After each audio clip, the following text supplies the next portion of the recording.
बिहार सरकार जातीय जनगणना करने के लिए बेताब है।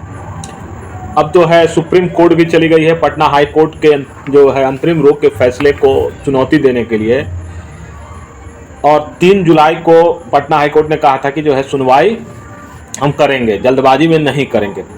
बिहार सरकार अंतरिम रोक लगने के बाद गई थी हाई कोर्ट फिर से ये कहने के लिए कि इस मामले की जल्दी सुनवाई करें। 9 मई को सुनवाई हुई और हाई कोर्ट ने सरकार की जो है मांग को खारिज कर दिया कि भाई हम इसमें जल्दबाजी नहीं करेंगे, सुनवाई होगी 3 जुलाई को ही। ठीक है, अभी जब हम ये वीडियो रिकॉर्ड कर रहे हैं तो आपको हो सकता है पीछे से भोजपुरी गाने की, कमरिया लापालौप जैसे गानों की आवाज़ आ रही होगी। मैं तो इससे बड़ा परेशान हूँ, लेकिन बोल नहीं सकते हैं। अगर बोलें तो आप पुलिस वाले पिट जाते हैं, मेरी क्या औकात है।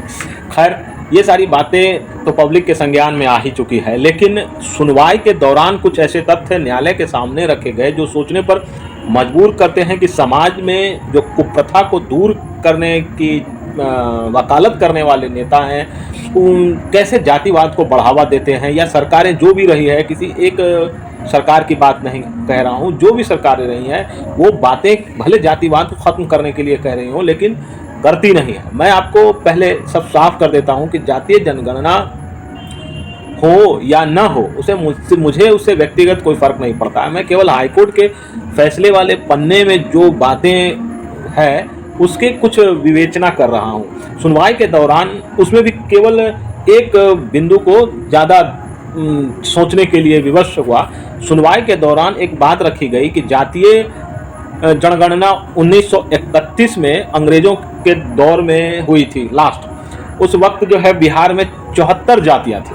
ठीक है, जो अब जाति कोड की जो सूची जारी हुई है उसमें 215 है। जब सूची जारी हुई तब मेरे जैसे बहुत सारे लोग होंगे जिन्होंने कई जातियों के नाम को पहली बार सुना होगा। ठीक है, यहाँ पहली बार जो है थर्ड जेंडर को, जो जिसको पुकार के लोग हिजड़ा हिजड़ा कहते हैं, हालांकि उस पर वो आपत्ति करते हैं, तो उसको एक जाति के रूप में गिना जा रहा है। अब ऐसे कैसे नीतीश जी की सरकार ने सोचा ये तो वही लोग जानेंगे, लेकिन थर्ड जेंडर किसी भी जाति और धर्म वाले के यहाँ पैदा हो सकते हैं, और ऐसे में जाति तो उनकी जो है जन्म के अनुसार पहले से ही तय है, फिर इसकी अलग से जाति कैसे बनी। खैर, सोचिए कि 1931 से अब तक यानी 2023 तक 92 साल हम आगे बढ़ गए, लेकिन सोच के हिसाब से 1931 से भी पीछे चले गए। बताइए, इन आंकड़ों के अनुसार हर साल एक आध जातियां बिहार में बढ़ जाती है। 92 साल में 142 नई जातियां, अगर उस जो है थर्ड जेंडर वाले को छोड़ भी दें जिसको सरकार जाति बनाना चाहती है, आखिर इन जातियों की संख्या ऐसे कैसे बढ़ी? इसका कोई अध्ययन किया गया है, कोई शोध है? आखिर हाईकोर्ट में इस तथ्य को रखा गया और कोर्ट ने अपने फैसले में इसका जिक्र किया है। आखिर ये तो जानने लायक बात होगी कि किस आधार पर और प्रक्रिया के तहत नई जातियों का जन्म हुआ है या होता है। मैंने इतिहास के किसी विद्यार्थी के मुंह से सुना था कि जातियां एक तरह से नामकरण है, चाहे वह सजा के तौर पे मिले, शोषण के तौर पे मिले, पहचान के तौर पे मिले। यानी जैसे उदाहरण के तौर पे मैं बताता हूँ, यानी ए से, अब देखिए गाने की आवाज़ पीछे से तेज हो गई है, मैं कुछ नहीं उसमें कर सकता हूँ। यदि आवाज़ आपको साफ नहीं आ रही हो या बीच में गाने की आवाज़ आ रही होगी तो इसके लिए तो बहुत सारे लोग परेशान रहते ही हैं। डीजे, और आए दिन आप सुनते होंगे कि डीजे की आवाज़ से क्या क्या घटनाएं होती। खैर, उस पर बहुत बोलना उचित नहीं है, समझ रहे हैं ना। सरकार जातीय जनगणना के लिए प्रतिबद्ध है, इस पर फोकस करते हैं। अब इससे इसको जोड़ने मत लगिएगा उस गाने वगैरह को। खैर, मैं आपको उदाहरण देता हूँ। बता रहा था कि कैसे जातियों को नामकरण के हिसाब से इतिहास के विद्यार्थी कहते रहे हैं। सपोज कीजिए कि ए से शादी हो गई बी की और उसके बच्चे का नाम रख दिया गया सी। सी ने ए से शादी कर ली तो उससे उत्पन्न बच्चे का नाम रख दिया गया डी। इस तरह से जातियां बनती और बढ़ती गई।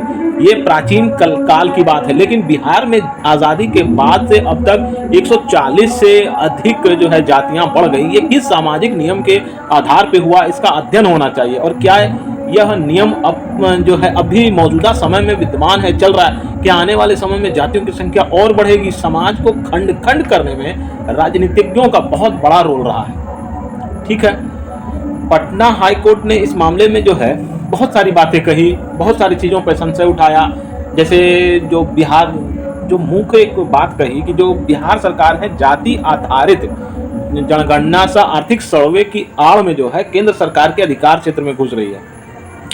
देखिए, अब जो है भले सुप्रीम कोर्ट में बिहार सरकार चली गई है मामले को लेकर कि जल्दी सुनवाई हो और हम प्रतिबद्ध हैं, हम सही हैं, ठीक है, लेकिन हाई कोर्ट ने जिन बिंदुओं के आधार पे इसको रोका, उनका कहना था कि केंद्र सरकार के अधिकार क्षेत्र का मामला है, इसलिए कि आप जो जाति ये आधार पर कह रहे हैं हम सर्वे कर रहे हैं वो जनगणना की तरह ही है, केवल जाति एक कॉलम है, उसमें 17 तरह के उसमें सवाल हैं जिससे जाति के अलावा भी बहुत सारी जो है जानकारियां ली जाती हैं। कोर्ट ने सरकार की जल्दबाजी पर भी प्रश्न चिन्ह लगाया कि आखिर प्रॉपर इस पर जो है कानून क्यों नहीं बनाया गया। ठीक है, डाटा की जो विश्वसनीयता है, गुणवत्ता है, सुरक्षा है, उन सबको लेकर के भी कोर्ट ने प्रश्न खड़े किए। साथ ही इसके राजनीतिक इस्तेमाल की आशंका पर भी टिप्पणी की। उनका कहना था कि जो सरकार इस डाटा को विभिन्न पार्टियों के साथ शेयर करने की जो मंशा रखती है वो चिंता की बात है, कंसर्न की बात है। हाँ, अब आप अगर इस बारे में बोलते हैं, ठीक है, तो लोग कई तरह के कयास लगाएंगे, कई तरह की बात कहने लगते हैं, इसको जाति से, इसको दूसरे तरीकों से जोड़ने लगते हैं। लेकिन सच यही है कि आप जाति को खंड खंड जितना बांटते हैं, आप एक तरह से वोट बैंक क्रिएट करने का कोशिश करते हैं। जो राजनीतिज्ञ हैं वो एक तरह से वोट बैंक को क्रिएट करने की कोशिश करते हैं, चाहे कोई भी रहा हो। सरकार में आने के बाद हर राजनेता की इच्छा ये होती है कि आने वाले समय में स्थायी रूप से कैसे उसके जो है पक्के मतदाता ठोस मतदाता बने, उसके लिए कैसे एक वोट बैंक को तैयार किया, जिसको आप टर्मिनोलॉजी में कहते हैं वोट बैंक। वोट बैंक का असल मतलब क्या है? मतलब ये हुआ कि आपका वो जो बैंक है, खाता होता है, जैसे उसमें आपके रुपए होते हैं वो आपके निजी होते हैं, आप उसको जैसे चाहे इस्तेमाल करें। उसी तरह कुछ समूह को, लोगों को ऐसे बैंक खातों में अपनी संपत्ति के तौर पर आप बनाना चाहते हैं जिनका इस्तेमाल आप कभी भी अपने तरीके से कर सकते हैं। तो आर्थिक रूप से कमज़ोर, टूटे हुए लोग इस बैंक खातों में जमा होते हैं। आर्थिक रूप से मजबूत, सामाजिक और बौद्धिक रूप से जो मजबूत लोग हैं वो इस बैंक के खाते में आते नहीं हैं, मन चाहे से इस्तेमाल होते नहीं हैं। जैसे जैसे ये स्थितियां बढ़ेंगी, लोग सामाजिक, आर्थिक, मानसिक रूप से आगे बढ़ेंगे, मजबूत होंगे, तो ये खाते जो है खाली हो जाएंगे। और इन खातों के खाली हो जाने के बाद आपके पास कोई ऐसा बैंक बैलेंस नहीं होगा जिसका आप अपने राजनीतिक फ़ायदे के लिए मनचाहे तरीके से इस्तेमाल कर सकें। इसीलिए जो है